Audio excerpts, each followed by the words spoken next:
Welcome back to another episode of the One-on-One podcast. My name is Joshua Katz. I am joined, as always, by my co-partner, one of my favorite people, Kathy Baker. Kathy, how are you?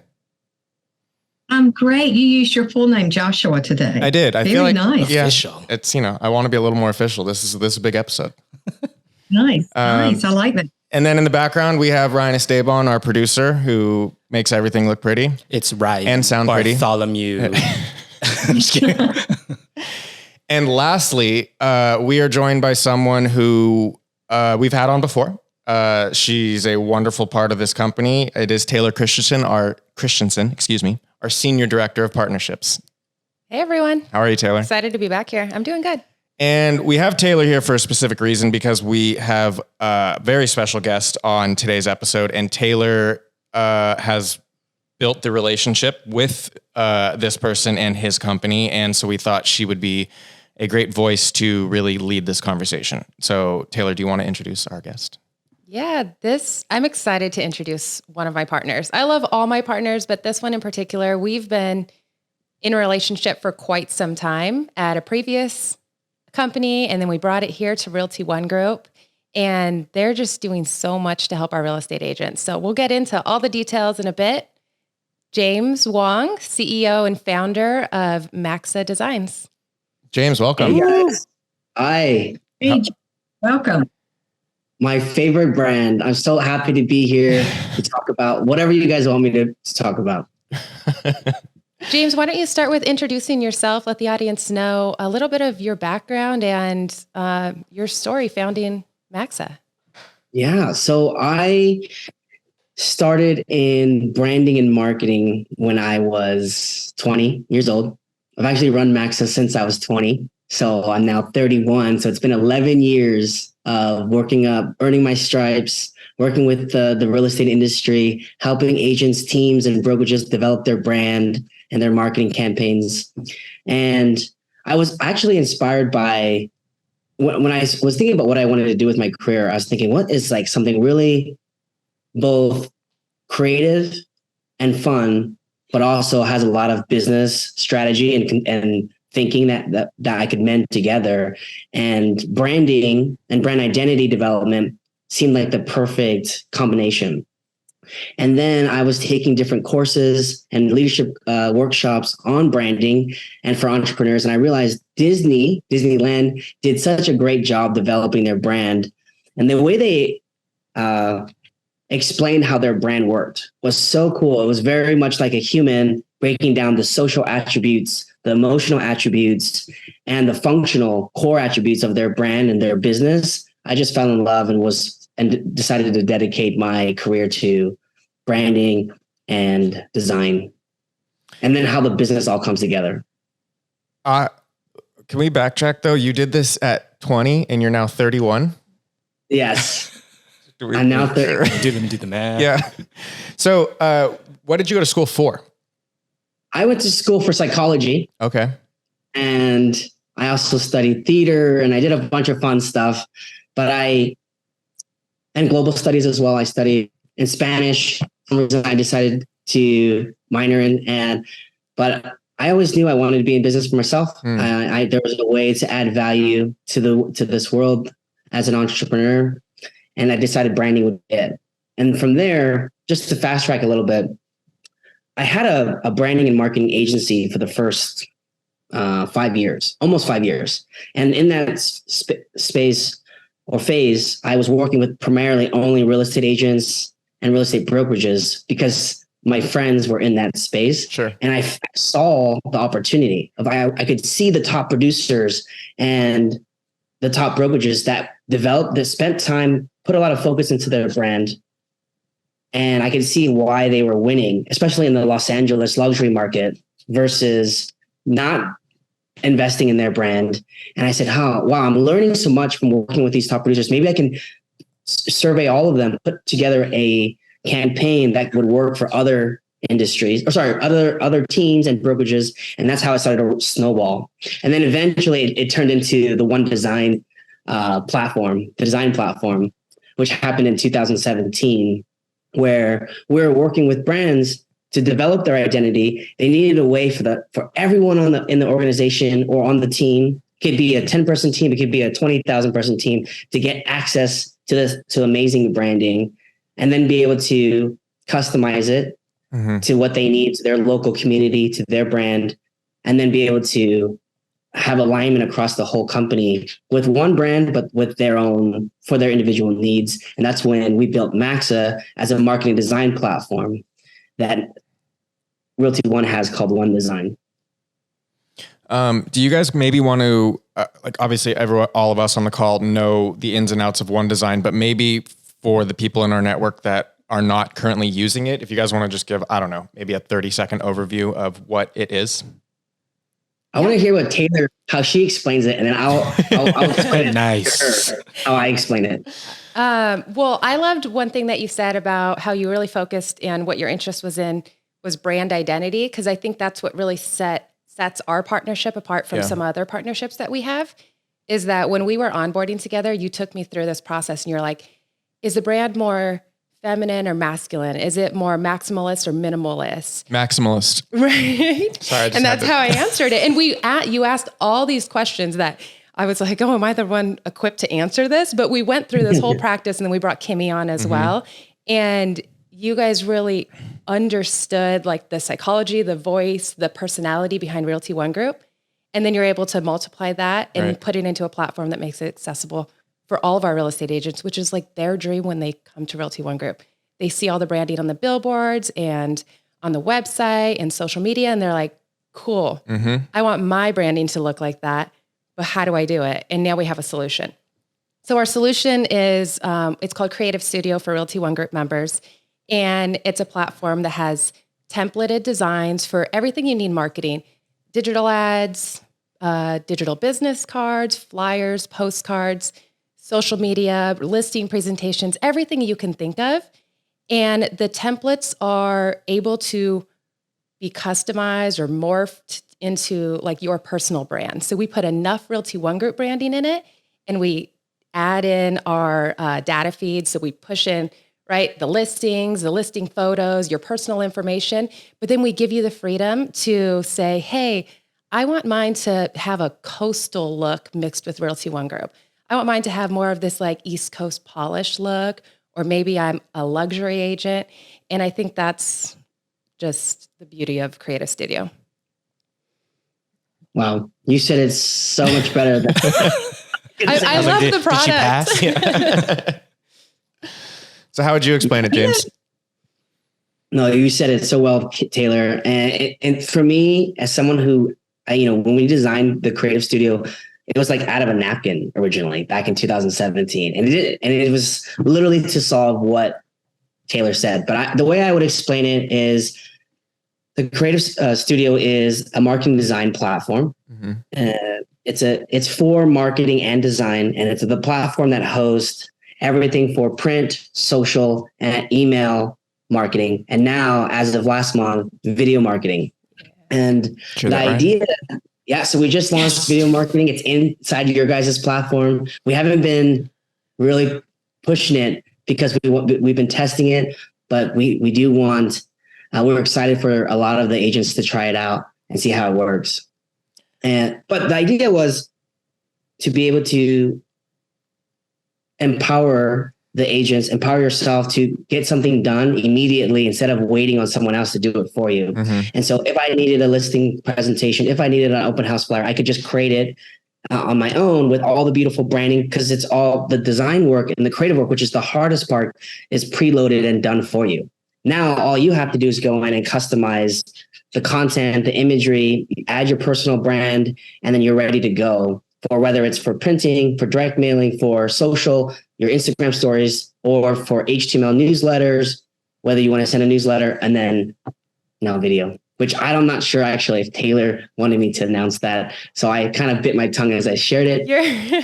You're good at announcing it. We've actually been kind of teasing out the video. So people might not know, but if they follow us on social, our social stories, the product testimonials that we've been putting out, those are created on Maxa. Yeah, using the video editor. Wow. Can I just say a couple of things? Number one, 31. You're 31. Thank God for money. Thank God for that entrepreneurial spirit. Thank goodness for that talent, for you not getting locked into someone else's thought process of what you should be, for rolling out that talent. And I want to go back and talk about Disney a minute, because I want to make sure I understand. You said Disney was very influential with you, and you've taken that forward. So I want to just stop a moment and say you brought that forward, because Disney started out being about the mouse, right? And it's not about the mouse. It's about everything.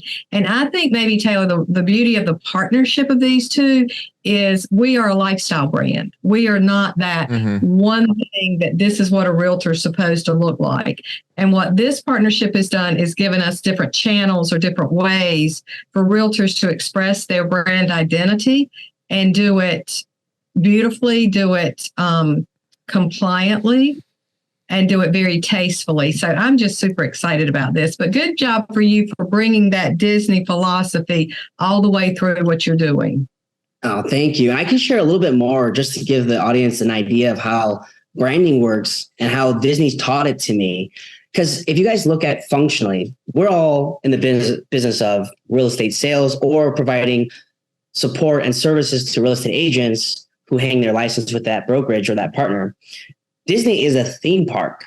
So functionally, they provide rides and amusement and food.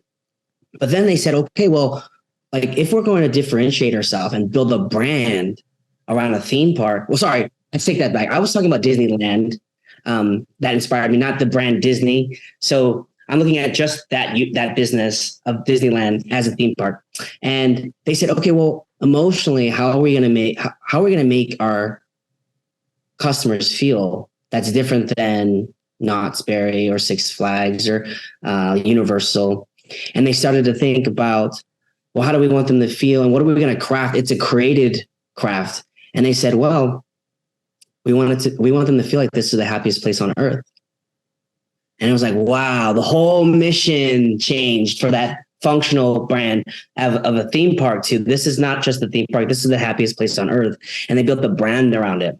And I think that creativity is so unique. And so then you look at in a real estate brokerage, or if you're a real estate team or an agent, you have your core service that you provide, which I can dive deeper into because part of your core service can change in your brand as well, right? You can have your services, core services could be strong in marketing, strong in your commission splits, strong in however you guys build your core business. But then there's the emotional aspect, which is this lifestyle brand that people want to be a part of, this very bespoke, very elite branding aesthetic that you guys have that's very different than everyone else. The time you guys spend on your brand, it builds an emotion. And what would you guys say is the emotion you're looking to give an agent who's thinking about joining the company, or a partner who looks at franchising, or I don't know how it works, but how joining your guys' company?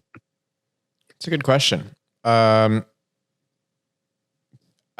Kuba loves to be different. I know that that's such a general statement, but I say that in the sense of when you think of the industry, it's not exactly loud or fun or bright. And I think all of those are words that describe our brand. And so, you know, I personally don't like the term, but like I know when we started, it was a disrupting brand. It was a disrupting brand to the industry. Yeah, you guys are the unbrokerage. Yeah, we're the unbrokerage. Yeah.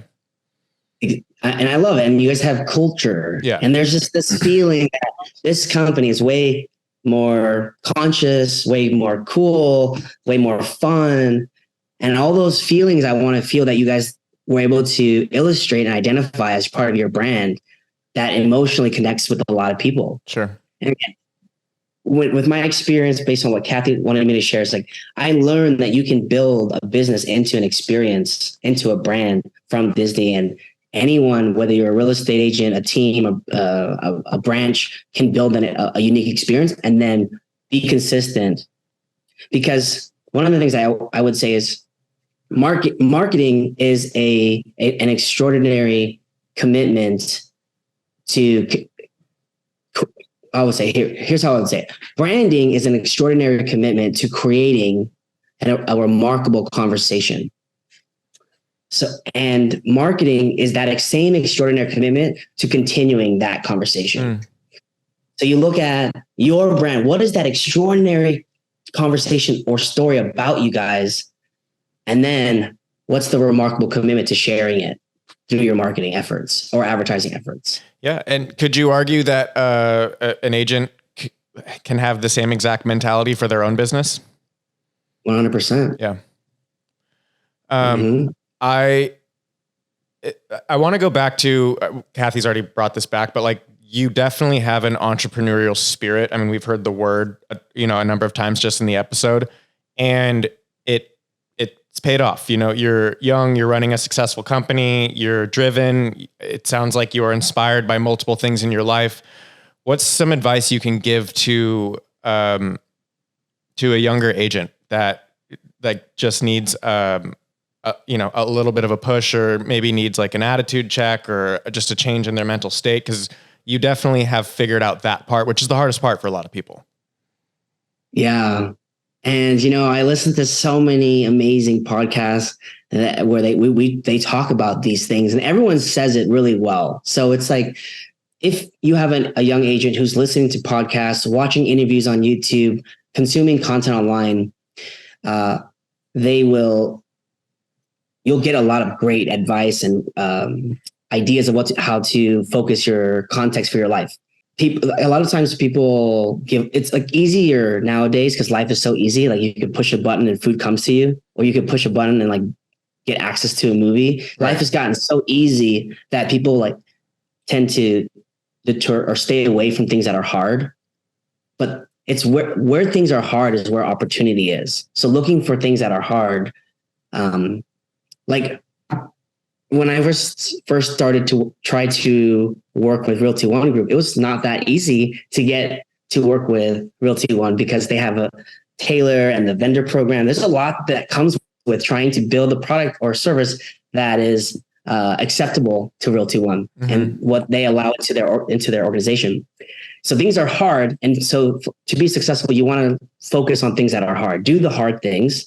And then the second thing is, I spent a lot of time doing a lot of thinking and writing down my 5-year plans, my 10-year plans, and I call it dreamlining. So I'll dreamline. What does it look like to have everything I wanted?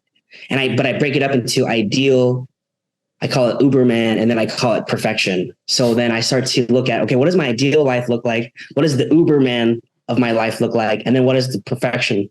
What is perfection or defying everything I thought possible look like? And then I break it down into years, into like, okay, ideally it would take me 3 years to get to Uberman, 6 years to get to perfection, and then another 10 years to get to absolute, like, I did the impossible, but I'm doing it inside of a 10-year framework or context so that my mind can digest how long things really take. Because things take longer than you think they'll take. Right. Yeah. You could be farming and it doesn't take 2 months of farming to get a lead. It might take 7 or 9 months to start driving your brand across a particular area. But eventually, if you stay consistent, you keep putting in the effort, your pipeline will start to fill. Yeah. So I look at it over long periods of time. And then the third would be a lot of no's in my life. I have a list of things I say no to more than the list of things I say yes to. I think a lot of entrepreneurs say that, but as you get more successful, you have to get even more disciplined with what you say no, what you say yes to, so that you have freedom to focus on the things that you know will reach your goals. Oh, sorry. One more thing. I always say this, but like everyone's always looking for like the cool thing to do or the unique thing, the exciting thing to do. But like typically the boring thing to do is going to produce the boring things done over a consistent amount of time is going to be the fastest and the best way to produce the result you want. Like going to the gym and just doing bench presses is going to have a better result than trying to do some crazy workout plan. I think that works the same in success in real estate. Do you want to comment on that, Ryan? I agree. I agree. All right. You brought up something, and we're going to have to bring you back for a couple episodes because we're running out of time soon, but you brought up something about the simplicity of like where we're at. And I think that's the perfect springboard where I want to ask you a question about AI and where you see it with your brand and how you can see it as potentially a threat, but also as something that you can take advantage of if used correctly. And we've discussed this on many other episodes, so this is not like a new conversation for our audience. I think, and a lot of different entrepreneurs have said this, but things that are functional, that don't have that emotional attribute, that magic, that creativity, will end up being will be replaceable. So AI is showing that, like, we can just replace writing content, writing contracts. We can do a lot of things that can be easily replaceable or like done for you. Where your magic shines, or where anyone's success just shines, is when they add their own creativity, when they add their own magic to whatever they're doing. And so if life gets faster because of software and technology, you still want to bring your creative spirit into what you're doing. And that's why personal branding is still so powerful, because people are still going to connect to you and your brand that you're building. And that, to build a brand, you have to give it some type of creativeness. And whether you use the creative studio to customize and make it your own and be creative, or you're building your website and you're taking unique photos of your team and yourself and developing your creative identity, your professional identity. I think AI is going to help speed things up, make things easier, but it won't replace who you are and the magic you bring to your community and your clients. That's a good answer. Or I like any that. business you're doing. And you recently brought in AI to the Creative Studio platform. What are your goals around doing that? Do you see advancing that, and how are you seeing the users adopt it? Yeah, we actually just took another step forward with AI. So first, we have GPT integrated into the platform, where it can instantly translate something for you. You could tell it to translate this piece of content into like Spanish or Chinese. And then you could also tell it to write you a listing description. You tell it to write what it would be like to live in Vegas or in Laguna Beach.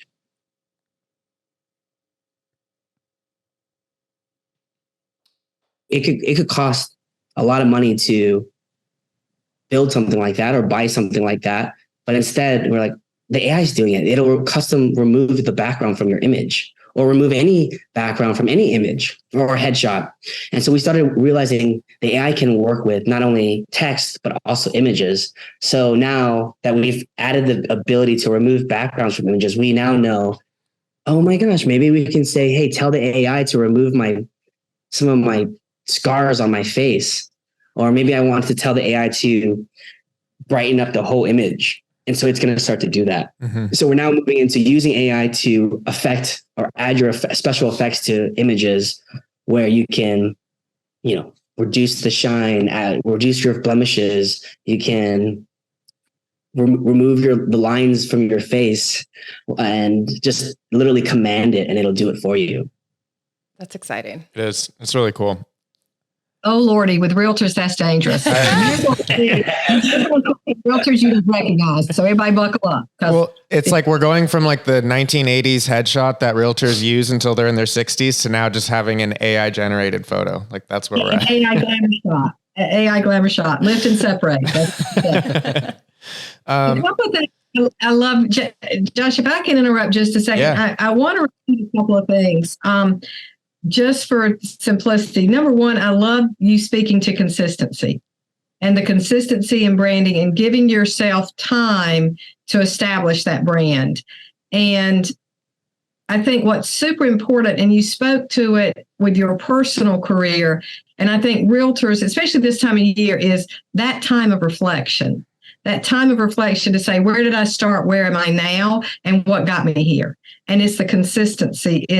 You can become the luxury expert, Taylor, if you market yourself that way and if you're consistently being seen in that way. So thank you for what you're doing to contribute to the reputation and the integrity of the agents to do that. And the last thing, and I think, Josh, I want to say this, what AI will never do is create a signature. And And what I hear you saying is that it's so important for realtors to create that signature. And probably who's done it best to me is Target. I can have the TV on and I know there's a Target commercial on because I hear the signature of Target. They never say Target when I go in, that dang brand is there. Right. So I think that's so important. AI will never do that. AI will never help you create your signature because it's artificial intelligence. And I think what the consumer is always going to want is AI that's authentic. And so to me, that's the margin of separation. Yeah. And that margin of separation is really the difference between the top 10% of top producers and the 90% majority is that the magic they give to the services they provide, to how they build their brand, to the marketing they do. I mean, I've seen it here in LA, like some of the targeted direct mailers that I see or their website and how well they tell their story and the photography and how they put it all together. And my recommendation when it comes to personal branding is you definitely, I don't know how much time we have, by the way, but I'll stop you. You're good right now. Okay. Yeah. You definitely can't have mastered all the channels. You can't be a YouTube star, TikTok star, Instagram, Facebook. You can't email, direct mail. There's so many channels to advertise your brand. But in the beginning, first you build your brand, which most of your brand will live on your website nowadays. So if you invest in your own website that makes you look good, showcases your services, the magic you bring, and then you can decorate it with great consistent colors that reflect well with Realty One. You can develop a video photography. Once you have your site, you choose a channel that you want to master over time. So it could be direct mail that becomes your channel to tell your story and advertise your story and your services, or it could be Instagram or YouTube, whatever you feel comfortable with. You choose that area, you get really good at it before you move on, and you have it so consistent that it can run without you before you move on to another channel. My number one recommendation, which is so funny because I've been saying this since 2012, is master your email channel first, because all of your contacts and your Gmail and your Outlook or wherever you are, they're not hearing from you guys enough. And the more you can give them information about your local community, the more you can develop your brand. Do email as much as you can. And back in the day, we used to do, the question was, well, how many times should I email per week or per month? Or how many times should I post on Instagram or Facebook per week? And it's really changed a lot. Now, the way the algorithms work for like Facebook and Instagram is the one who posts the most gets displayed the most to their audience. So so you'll see influencers post like 8 pieces a day because they know the more they post, the more Instagram's formula says, show it to more people because they're posting more. So you really can't. Now, I don't want to overwhelm you guys either. You don't have to do 8 posts a day, but the more you do online, the more it's rewarded nowadays. And with email, it used to be like if you sent more than 1 email a week, you were bombarding them. But it also depends on the magic you put in those emails. What's in the email that makes it worth them opening? Right. And sometimes the content is so good, what's happening in their local area, the recipes, the things you give them is so worth opening that they don't care how often you message them or you communicate with them. So I would just throw that out there to consider email as your number one priority for now until you master it and you have it going out often and you have a team around it and you have a budget to have a team around it. Then move into social media where you can put a nice team, like one person to help you run that Instagram or that Facebook or that TikTok. Or sorry, I probably wouldn't recommend TikTok, probably YouTube more than anything. No, that's very, very, very helpful advice, James. You are 100% right. And I know that we can probably pull so much more from your brain. So if you are open to it, we'd love to have you back on for probably a couple more episodes. And we can schedule those. And I know our audience would love it too. Let's do it. But thank you. Seriously, James, thank you so much for joining us. And Taylor, thank you. Kathy and Ryan, as always, thank you. And yeah, this was awesome. Very, very, very helpful. We thank you for joining us today on another episode of One on One, a Realty ONE Group podcast. We are powered by One.U and ask if you have suggestions, recommendations, or questions, please email learning@realtyonegroup.com. And remember, pay close attention to the details. Listen to understand, not respond, and always be a resource, not a sales pitch.